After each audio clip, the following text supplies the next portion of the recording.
I've got a new drone to try out today. I've had it for a couple of weeks, but it's been raining non-stop and it's a bit of a beast, so I've had to get myself a flyer ID. So I'm just heading out to my local park for its maiden voyage and to scope out a couple of potential wild camping spots, or just spots that I can use to film the odd gear review.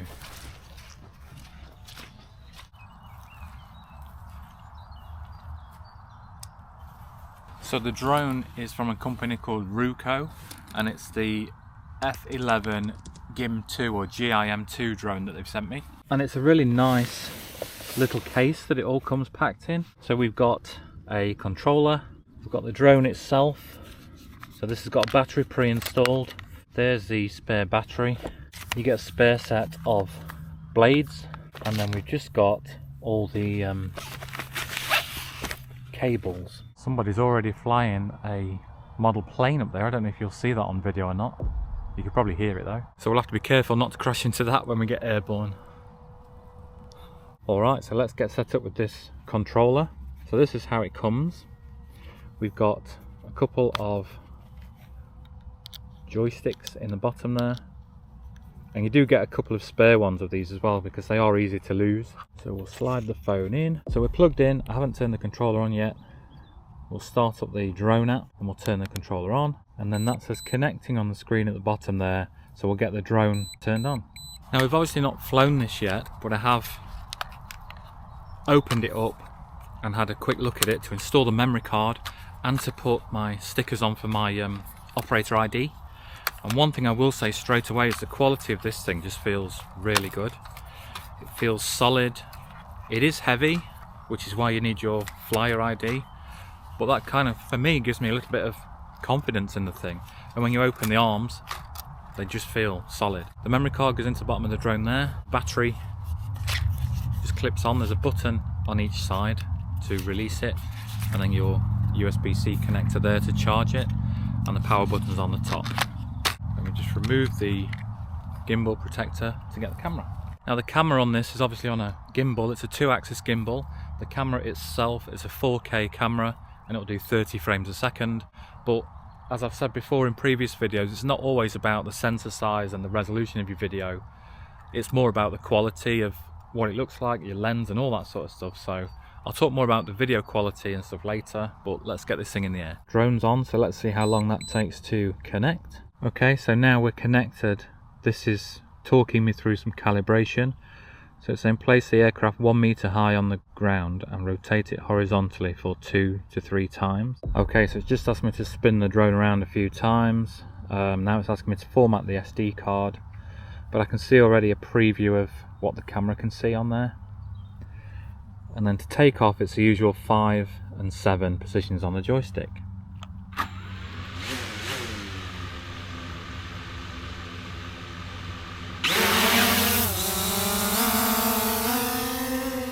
So I've just gone straight up for now. We've got a directional arrow in the corner here. I don't know how much detail you'll see on the screen, but we've also got buttons down here to take pictures, to record, to return home, to change the speed.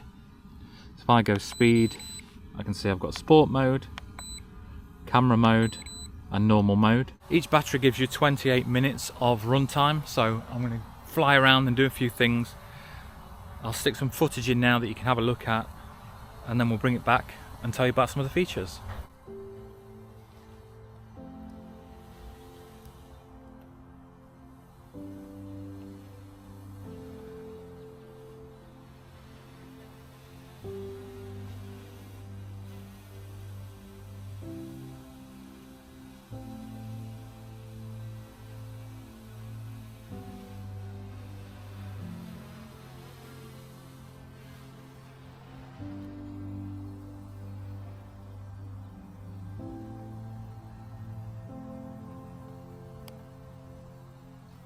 We've got 2 dials on the controller here. One's to zoom in and out. I think it's a digital zoom though, so it doesn't look great. Then we've got one to move the angle of the gimbal.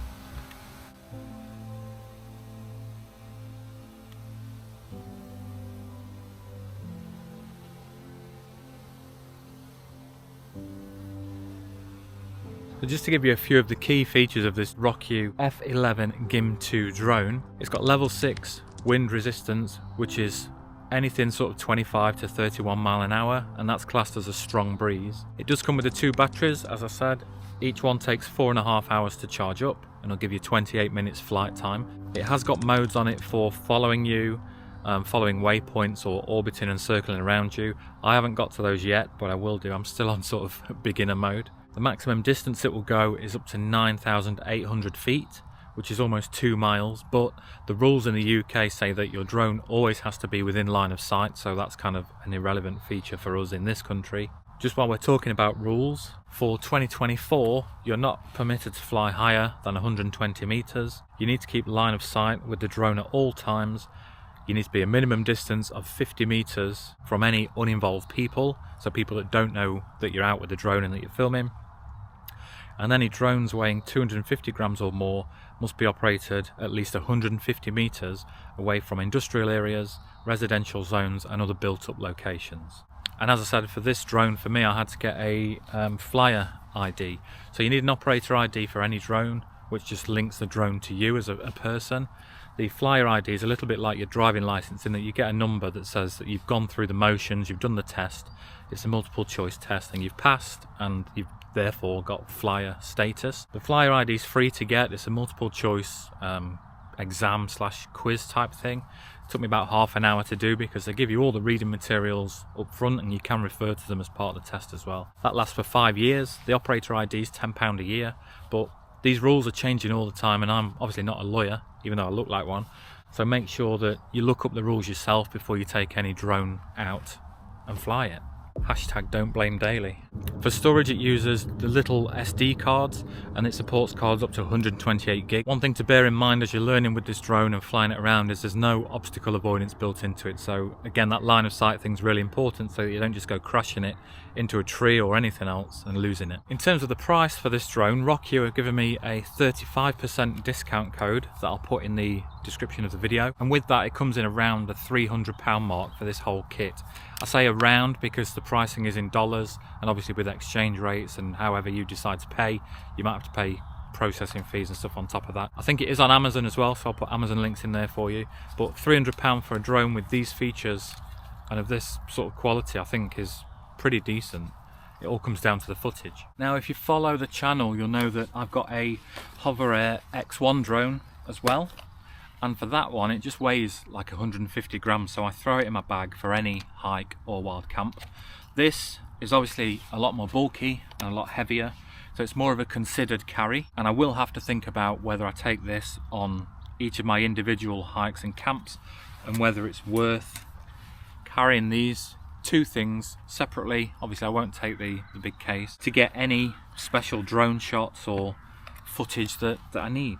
Probably more likely to take this on hikes than camps because of the weight and size of it. If I'm already loaded up with tents and sleeping bags and all that sort of stuff, an extra ½ kilo makes quite a difference, but on a day hike it's probably going to have less of an impact because I'm taking less to start with.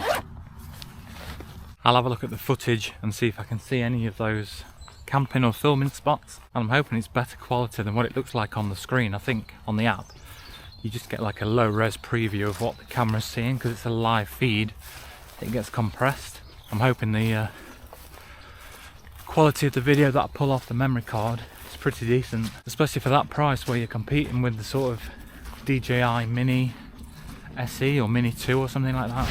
So I'm just back in my room editing the video, and I've got to be honest, I'm not massively impressed with the quality of the footage that I managed to get on the drone. I've uploaded some of the test and watched it on my phone and my desktop and it looks okay, but if you watch it on TV on a much bigger surface it just looks really over sharpened and undersaturated and just not great really, especially when you consider the price of the drone. I know obviously it was an overcast day when I took the drone out to test it, so you would get a lot better quality footage on a sunny day or just an environment where you've got a lot more light. And you might look at it and think that it's fine for your needs and works perfectly for what you want to use a drone for. So if you look in the description of the video, I'll put a download link to download some of the footage that I got straight from the drone, so without any processing in software or compression by the YouTube platform. So if you grab a copy of that, let me know what you think, and I'll see you next time.